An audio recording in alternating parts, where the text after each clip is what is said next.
감사합니다. 35주년을 맞이하는 금년도에도 이렇게 기념주일에 이렇게 와서 여러분들을 보게 해주신 하나님께 감사드립니다. 참 반갑습니다. 오늘 등록하신 분이 한 분 계신데 참 축복된 분이 아닌가 그렇게 생각을 합니다. 한 가지 여쭤봐도 될라는지 모르겠습니다.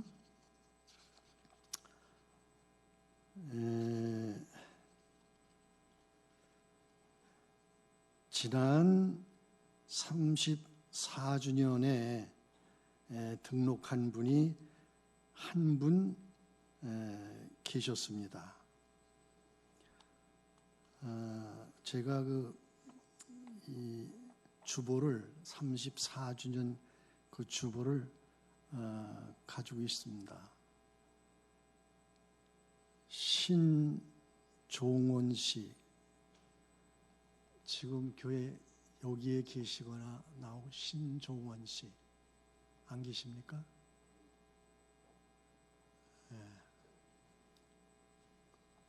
세신저 부장님, 신종원 씨 2부 예배 드리셨습니까?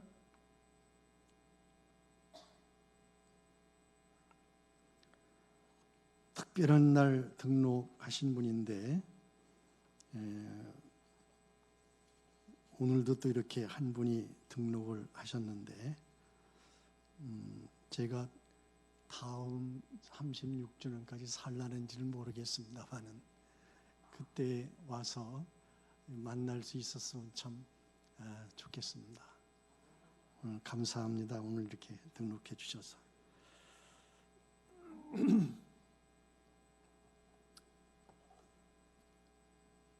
본문 9절에나 8절에 보면 모세가 그들에게 이르되 기다려라, 여호와께서 너희에 대해서 어떻게 명령하시는지 내가 들으리라, 그런 말씀이 있어요. 들으리라는 말씀이 있습니다. 하나님 말씀을 듣기 위해서 모세가 한적한 곳을 찾았지요. 저도 35년 전 하나님 말씀을 듣기 위해서 오창 성산기도원에 간 적이 있습니다. 개척교회를 한다고 하는 것이 얼마나 두려운 일인지, 어떤 하나님께로부터 어떤 확신 있는 말씀을 듣지 않고는 개척교회를 시작할 수가 없었습니다. 그래서 성산기도원에 가서 두 손을 들고 하나님께서 이 종의 두 손을 잡아주시지 아니하시면 저는 할 수가 없습니다. 그렇게 매달려 기도를 드렸습니다. 지금도 개인 기도실이 거기 있는지 모르겠습니다만은 나는 제 평생에 그렇게 오래 손을 들고 있은 적은 없었습니다. 반나절 이상을 들고 있었으니까. 이게 여러분들 아무것도 아닌 것 같아도 굉장히 힘들고 어렵습니다. 반나절이 지나서 이제 온몸에 힘이 주어지면서 확신 있는 말씀을 받게 됐는데 그것이 바로 여기에 새겨진 반석의 말씀입니다. 에베소 2장 19절로 22절, 창세기 49장 22절로 44절.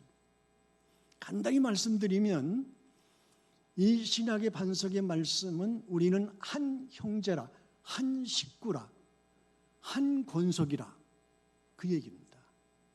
그리고 구약의 말씀은 무성한 가지가 담을 넘는다, 즉 지역사회를 위한 교회다, 그 얘기입니다. 이게 두 가지입니다. 바로 우리는 한 식구다 하는 것과 우리는 지역사회를 위한 교회다, 이것이 충북교의 뿌리입니다. 뿌리가 중요하죠. 뿌리를 무시하면 나무가 온전케 자라지를 못합니다. 한번 따라서 해봅시다. 우리는 하나님의 한 식구입니다. 어디 옆에 사람 식구 같아요? 한 식구 같아요? 한 식구입니다. 그리고 우리 충북교회는 지역사회를 위한 교회입니다. 따라서 해야죠. 아멘. 사실 여러분들이 지역사회를 외면한다면 충북교회 존재 의미가 상실되고 맙니다. 이것을 볼 적마다 여러분들은 성경도 다 잊으셨을 테니까 생각할 필요가 없고요. 우리는 한 식구지. 맞아, 우리는 한 식구야. 그리고 우리 교회는 지역사회를 위한 교회지. 이 두 가지만 생각하시면 됩니다. 이것이 충북교회의 뿌리다 하는 것 꼭 기억하시기 바랍니다. 모세도 하나님의 음성을 듣기 위해서 한적한 곳에 가서 간절히 기도를 드렸는데 그때가 이제 유월절. 이제 출애굽하고 첫 번째로 유월절을 지키는 때예요. 유월절을 지켜라. 이제 그랬는데 문제가 발생을 하기를 시신을 접한 자는 부정한 자입니다. 그래서 유월절에 참여할 수가 없습니다. 행사에. 그런데 부모가 돌아가셨다든지 아니면 어찌 할 수 없어서 시신을 접한 그런 사람들이 있었습니다. 일부러 한 것도 아니고 어쩔 수 없어서 시신을 접한 그 사람들이 유월절 행사에 참여를 못하게 되는 거예요. 참 그들에게는 매우 중요한 일이었습니다. 왜냐하면 유월절에 참여한다고 하는 것은 하나님의 구원에 참여하는 거다. 아니면 하나님의 구원에 참여하지 못하는 거다. 그 기로에 서 있게 되는 중요한 절기가 유월절이거든요. 그래서 그들은 질문하지 않을 수가 없죠. 모세요, 우리가 어떻게 해야 합니까? 그래서 모세가 그 문제를 가지고 하나님 앞에 기도를 드린 거죠. 하나님께서는 말씀하셨지요. 한 달 후에 정결케 되면 참여하라. 그러니까 모두가 하나님의 구원에 참여하라는 거예요. 그렇게 말씀해 주셨습니다. 우리는 유월절의 기원에 대해서 아마 여러분도 잘 알고 계실 거예요. 10번째 재앙. 그저 짐승이나 사람이나 바로 왕의 아들이나 할 것 없이 초태생은 다 죽는다 하는 재앙입니다. 그때에 이스라엘 백성들에게 하나님께서 말씀하셨습니다. 양을 잡아라. 그리고 그 피를 문설주에 발라라. 그러면 죽음의 사자가 그 피를 보고 넘어간다. 그냥 넘어간다. 그게 유월절 아니에요. 그런데 그 집안에 어떤 사람이 살고 있느냐는 전혀 상관할 필요가 없어요. 죄인이 살든 의인이 있든 죄인이 있든 아니면 이방인까지 그런 사람이 있든 상관없습니다. 양의 피가 문설주에 발라지기만 하면 그 안에 있는 사람들은 구원을 얻는 거예요. 양의 피, 바로 십자가의 그림자죠. 여러분들 나중에 심판대 앞에 섰을 때 내가 어떻게 살았는가에 따라서 심판받을 거라고 생각하십니까? 그렇게 생각하는 분도 계십니다. 그것도 완전히 틀린 건 아니지만 또 완전히 틀린 거예요. 여러분, 우리가 심판대 앞에 설 때에 예수 그리스도의 십자가의 피, 오직 그것으로 구원을 얻는다는 사실을 아셔야 합니다. 내가 어떻게 살았는가는 상관이 없어요. 전혀 관계가 없습니다. 그저 나에게 예수 그리스도의 십자가의 피가 발라져 있으면 구원을 얻는 것입니다. 아멘. 확신이 없는 것 같아요. 아멘 소리가. 바로 십자가의 피가 나에게 발라져 있으면 그건 뭘 말하는 거겠어요? 바로 십자가의 은혜에 대한 감격을 잃지 않는 거예요. 예. 내가 언제든지 하나님을 생각하고 구원을 생각하고 하나님 나라를 생각할 때 십자가에 대한 감격이 내 속에서 끓어오르는 거예요. 십자가로 말미암아 나는 구원을 얻게 됐단 말이에요. 그게 십자가의 피가 나에게 발라져 있는 거예요. 그 증거예요.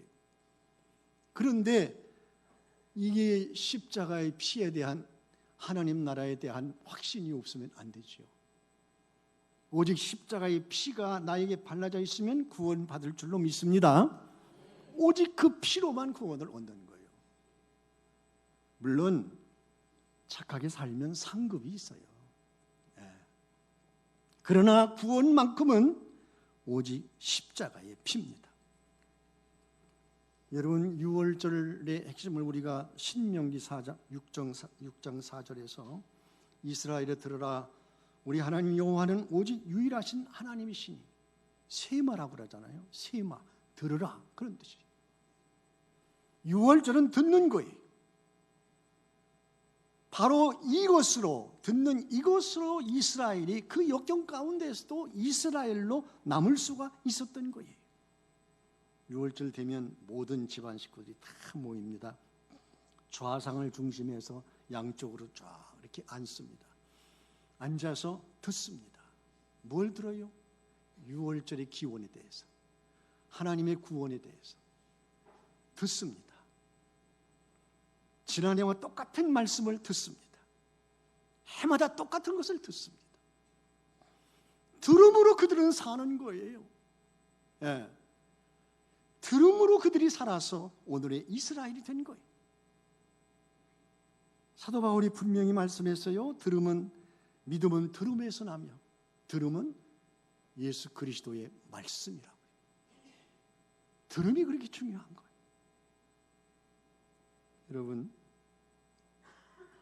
이사야서 55장 3절에서는 너희는 귀를 기울이고 내게로 와서 들으라, 그리하면 네 영혼이 살리라. 네 영혼이 살리라. 들으면 사는 거예요. 여러분, 들으면 살고요, 듣지 못하면 죽습니다. 이스라엘 백성들이 바벨론으로 끌려갔지요. 거기서 그들은 말씀을 들을 수가 없어요. 그래서 그들은 죽었어요. 그 에스겔의 환상에서 보여주는 대로는 아주 마른 뼈들, 그 마른 뼈다구들, 그 얼마나 끔찍합니까? 드라마에서도 가장 끔찍한 모습을 보여줄 때 해골하고 뼈들을 보여주잖아요. 이스라엘 백성들이 그와 같은, 말씀을 듣지 못한 그들이 그와 같은 모습이 얼마나 끔찍합니까? 거기에 어떤 소망이 있겠습니까? 여러분, 이때에 에스겔을 보내서 하나님께서 말씀을 선포하시잖아요. 그 절망 속에서 하나님 말씀이 선포되잖아요. 그 말씀을 들은 뼈다구들이 서로 맞춰지고 서로 사죽이 입혀지고 살이 붙고 나중에 생기가 들어가서 큰 군대를 이루었다고요.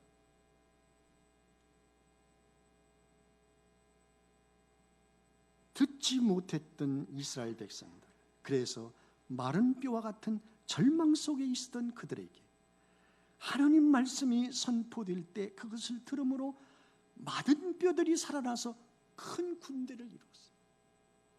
얼마나 놀랍습니까? 들음으로 그들이 살아나서 이스라엘로 돌아와서 이스라엘이 재건되지 않습니까? 역사적 사실입니다. 들으면 살고 듣지 못하면 죽습니다. 이 들음을 사무엘을 통해서 우리는 그 중요성을 깨닫게 되지요. 이스라엘 출애굽 당시에 이스라엘을 괴롭혔던 아멜렉은 하나님의 원수입니다. 그래서 하나님께서 그들을 완전히 멸망시켜라, 아주 생명 있는 건 모두가 다 쓸어버리라, 그렇게 명령을 했습니다. 이때 사울이 그 명령을 받고 이제 그 아멜렉을 쳤지요. 대성을 거두었습니다.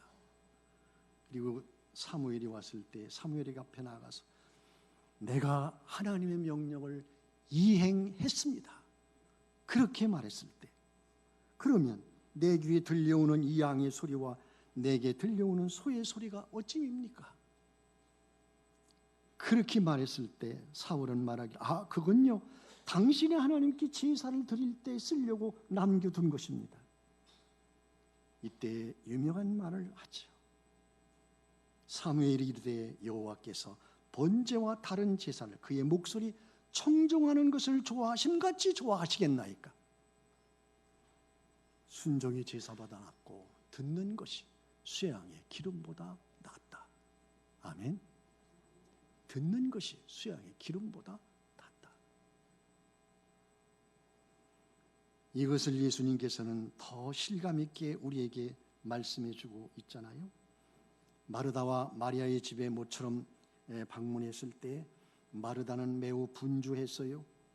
그것도 그럴 것이 예수님께서 모처럼 오셨기 때문에 넉넉하지 못하지만 최선을 다해서 대접해 드리기 위해서지요.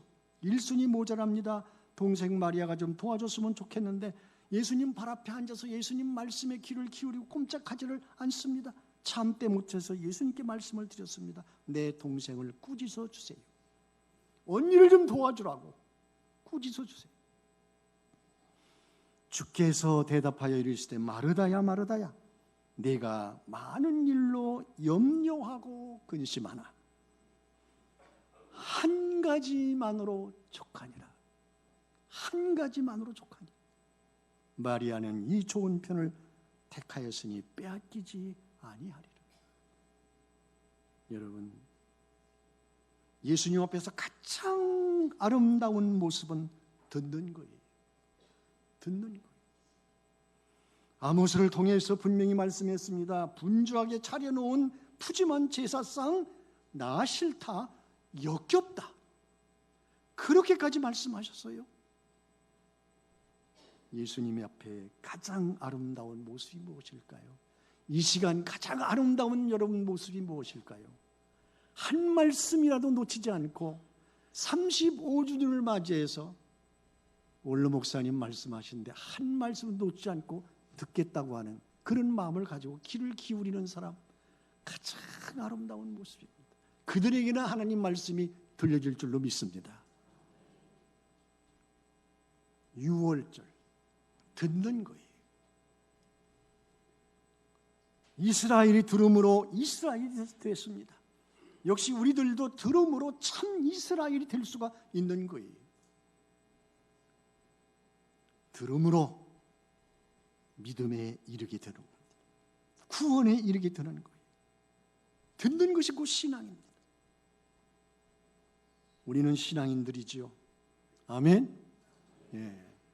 그렇기 때문에 듣는 일에는 아주 익숙해져 있는 사람들이 한번 생각해 보세요. 내가 듣는 일에 얼마나 익숙해져 있나. 모세를 향해서는요, 하나님께서 모세와는 대면하여 이야기했다 그렇게 말씀합니다. 대단하지요. 하나님과 대면해서 말씀을 나눈 거예요. 얼마나 놀랍습니까? 특별한 사람이죠. 근데 오늘날은 특별한 사람만 하나님의 음성을 듣는 것이 아니라 그 십자가를 통해서 하나님과 나 사이의 모든 담이 다 헐려졌어요. 그래서 하나님 말씀을 누구나 들을 수가 있는 거예요. 십자가를 의지하는 자 누구나 말씀을 들을 수 있는 거예요.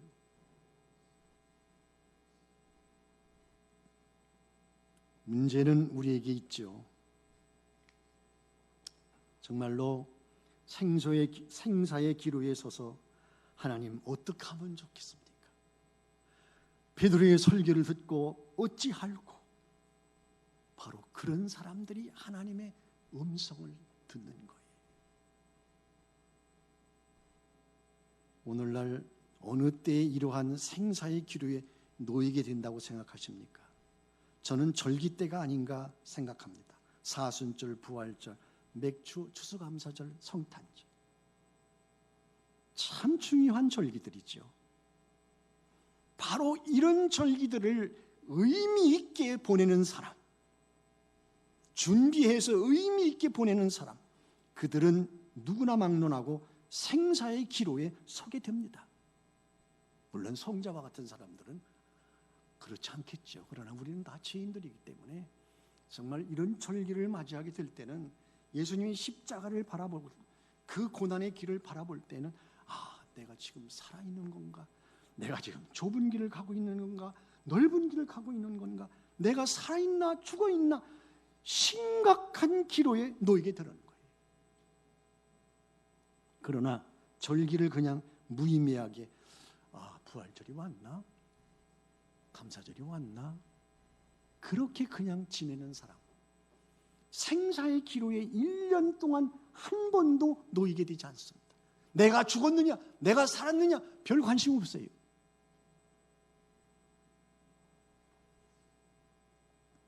대개 봉사들이 그러지요. 우리는 하나님의 예정 가운데 구원을 얻었습니다. 하나님 나라는 이제 받아놓은 밥상입니다. 우리는 하늘나라 지옥의 갈래에 갈 수 없는 하늘나라 백성입니다. 그럴 때 아멘이지요. 제가 한번 묻겠습니다.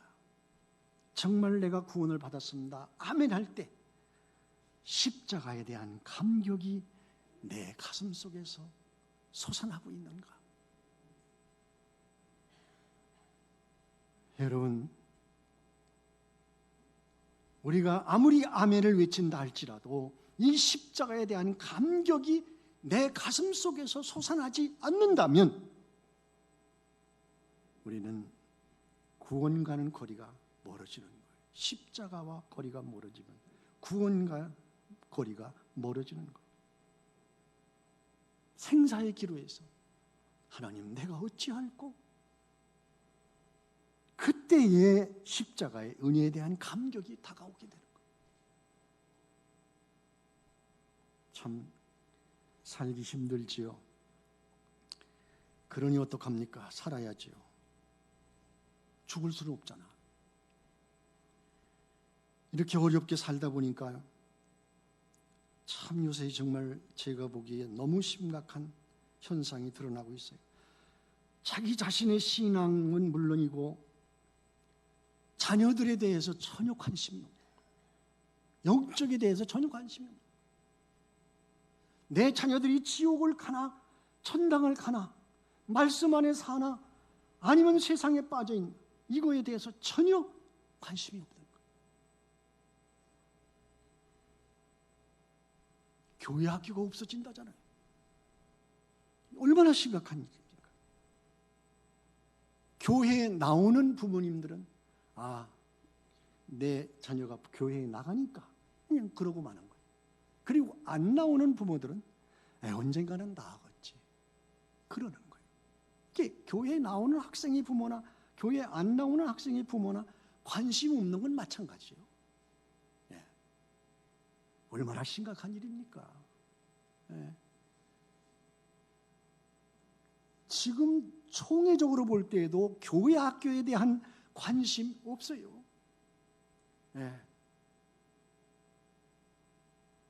참으로 심각한 일이 아닐 수가 없어요. 정말 이렇게 심각하고 절망적일수록에 저는 생각을 합니다. 그럴수록에 소망이 있다고요. 어떤 사람은 나라를 생각하면서도 절망스럽고 이게 어떻게 되는 건가, 이거 큰일 났다 그렇게 생각하지만 물론 저도 거기에 동감할 때가 있지만은 그러나 기도할 때에는 소망을 가지게 됩니다. 우리나라가 어떤 나라예요? 하나님이 함께 하시는 나라 아니요. 우리 교회가 하나님이 함께 하시는 교회 아닙니까? 그렇기 때문에 아무리 절망적일지라도 소망을 가지게 되는 거예요. 마른 뼈들에게서 생명을 보셨잖아요. 마른 뼈들에게서 큰 군대를 보셨잖아요. 정말 사망 가운데 생명을 보시는 하나님이시기에 우리는 소망을 가지게 됩니다. 말씀을 들으면 산다. 아멘. 말씀을 들으면 산다. 얼마나 간단한가요? 저는 말씀을 듣고자 하는 자들에게 최소한도의 노력이 있다면 저는 말씀 묵상이라고 생각합니다. 참 하면서 말씀 묵상을 하면서 계속해서 말씀 묵상이 참 중요하구나 하는 그런 생각을 점점 가지게 돼요. 지금도 뭐 계속해서 말씀 묵상을 하고 계신 분들이 계신 줄로 압니다만은 저도 부족한 대로 계속 하고 있어요. 제대로 하지 못하면서도 그래도 옛날에 20여 년 전에 말씀 묵상을 시작했다고 하는 것이 얼마나 감사한 일인가 저는 가끔 생각합니다. 물론 부끄러운 생각이 앞설 때도 많이 있어요. 저 같은 경우 하루에 구약 2장, 신약 2장, 4장을 묵상을 합니다마는 그 어디 가든지 그저 밥 먹듯이 말씀 묵상을 어디서든지 합니다. 뭐 산에서도 하고 기차 안에서도 하고 어디든지 합니다. 여러분 제가 목회할 때는 주일 낮설교가 한 주간 말씀 묵상한 가운데에서 나오게 되고요. 한 주간 그 새벽기도 제목이 또 전날 그 말씀 묵상한 가운데에서 나오게 되고요. 더욱이 말씀을 외워서 서로 나눴잖아요. 말씀을 외워서 나누는 일 고인이 되신 이만빈 권사님이 앞섰잖아요. 고령임에도 앞섰잖아요. 어떤 사람들은 그거 한 번에 외우면 금방 잊어버리는 거 그건 무엇 때문에 그거 외우느냐 뭐 그렇게 생각하는 사람이 있겠습니다만은 우리가 분명히 알아야 할 것은 나는 잊어버리지만 내 안에 계신 성령께서는 잊어버리지 아니하신다는 사실, 이걸 기억해야 돼. 내가 한번 외운 말씀 나는 잊어버려요. 금방 잊어버려요. 그러나 내 안에 계신 성령님은 절대로 잊어버리지를 아니하십니다.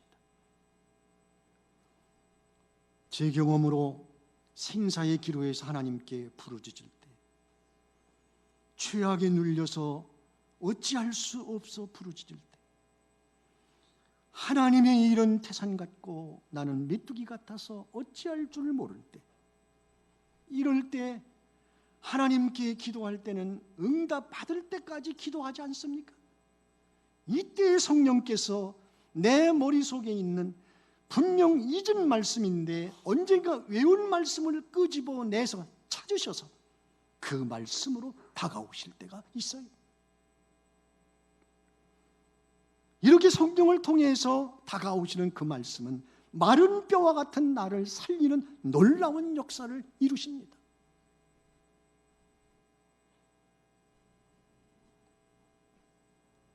근데 요사이 말씀 묵상은 참 부끄러운 면이 더 많아요. 제가 뭐 새벽 기도를 합니까? 아니면 주일 낮설교를 합니까? 아니면 뭐 발등에 불이 떨어진 무슨 하나님의 일이 있습니까? 이 은퇴한 목사들 위기요.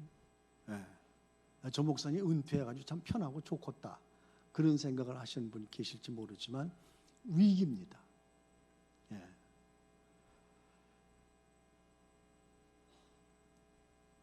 사실 말씀 묵상을 계속해서 하고 있습니다마는 한 2절 정도를 도전을 받습니다. 도전받은 말씀이니까 공책이 기록을 하잖아요. 그리고 이제 거기에 해석을 좀 붙이고 그리고 적용을 좀 어떻게 살겠습니다. 적용을 하고 어떤 때는 기도문을 쓰기도 하고 이렇게 공책에 적습니다. 그리고 나서 하루 지나가지고 그 이튿날 어제 한 말씀을 묵상을 다시 읽어보면 이거 내가 어제 말씀 묵상을 했던 건가? 이런 생각이 드는 거예요. 이게 답답하지요. 그걸 도전까지 받았고 공책에 기록까지 하고 해석까지 하고 적용까지 했는데도 내가 어제 이 말씀을 묵상했던가? 그런 거예요. 얼마나 답답한 일입니까? 여러분 일시백천만 아시나요? 일부 예배 드리는 사람들 그것도 모르더라고. 일시백천만 치매 예방. 그럼 일은 뭔지 아세요? 착한 일을 하루에 한 번씩 하라. 10은 뭐예요? 10번씩 웃어라. 치매 안 걸리려면 그거 잊지 마세요. 예. 하루에 10번씩 웃어라. 그리고 100은 뭐예요? 100자 이상씩 써라. 근데 요새는 너무들 안 써요. 예. 100자 이상씩 써라. 말씀 묵상하면요 100장 이상 씁니다. 예. 어떤 데는 200자도 남겼어요. 그리고 1000은 뭐예요? 1000자 이상 읽어라. 예. 말씀 묵상하면요 1000자 이상 읽어요. 여러분, 그리고 만은 다 알죠? 만보씩 걸어라. 여러분, 이 말씀 묵상이 치매 예방에도 큰 역할을 하는 거예요. 이 여담입니다만은 여러분 잘 들으세요. 그러니까 창립주일이 돼서 목사님이 오셔서 이렇게 설교를 하시는데도 뭔 설교인가 하고 그저 먼 산 바라보고 하품하는 사람이 있으면요, 그 양반은 틀림없이 치매에 걸릴 확률이 큰 사람. 치매 확률 큰 사람. 정신 똑바로 차려야 됩니다. 나이 드신 분들. 잘못하면 치매 걸려요. 남 얘기가 아니에요. 전 여담입니다마는 이렇게 부끄러운 말씀 묵상 가운데서도요, 때때로 어느 극적인 순간에 생각지도 아니한 묵상한 말씀이 나를 이끌 때가 있어요. 사실 말씀 묵상을 저 정도로 오래 했으면 매일매일 말씀이 이끌려 살아야 되는데 그저 말씀을 붙잡는 노력에 불과하잖아요. 솔직한 고백이에요. 그런데 때때로 말이에요, 생각지도 않은 말씀이 나를 이끌 때가 있다니까요. 아마 이런 맛으로 오늘까지 말씀 묵상을 하지 않았나 생각을 합니다. 다행스러운 것은요, 제가 다니는 은목교회에서 1년에 3번 내지 4번 설교를 할 기회가 있어요. 이게 3-4개월에 한 분기에 한 번씩 이제 설교를 하게 되는데, 말씀 묵상한 중에서 본문이 정해져요. 저 같은 경우는. 그래서 이제 한 말씀을 묵상을 하게 되면서 이제 도전받아가지고 그 말씀이 본문이 될 때 그 말씀을 가지고 보통 2달에서 석 달 동안 묵상을 합니다. 이 석 달에서 2달에서 석 달 동안 묵상을 하면서 말씀이 준비되는 거예요. 얼마나 다행스러운지 몰라요. 그것마저도 웃었다면 말이에요.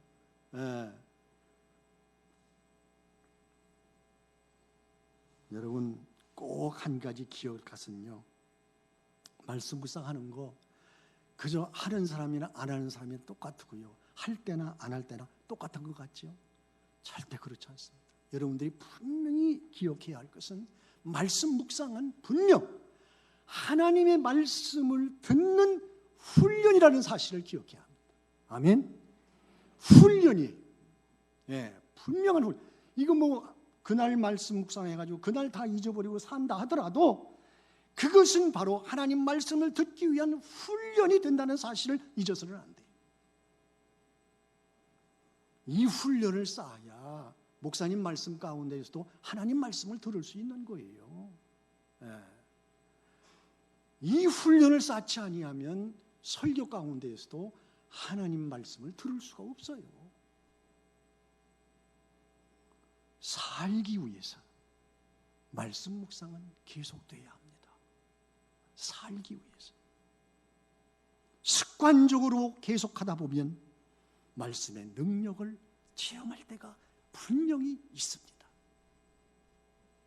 하나님의 말씀은 살아있고 활력이 있어 좌우의 날선 어떤 검보다도 예리하여 혼과 영과 및 관절과 골수를 쫄래치기까지 하며 또 마음의 생각과 뜻을 판단하나니. 새변역 성경으로 다시 한번 읽어드리겠습니다. 하나님의 말씀은 살아있고 능력이 넘칩니다. 날이 선 칼보다도 더 날카로워 우리의 마음속에 있는 생각이나 욕망까지도 가르고 그 정체를 드러내게 합니다. 아멘. 하나님 아버지, 35주년을 맞이해서 반석의 말씀을 잠시 생각하고 이 말씀이 얼마나 중요하며 말씀을 들으면 살고 듣지 못하면 죽는다는 엄연한 사실을 말씀해 주셨고 또 대하게 하셨습니다. 주님, 진실로 우리 성도들 생사의 기로에 서서 하나님 앞에 부르짖을 때 말씀을 들을 수 있는 귀가 열려져 하나님 말씀을 들음으로 살아나 의의 길로 인도함을 받고 큰 군대가 되는 놀라운 역사를 체험케 하옵소서.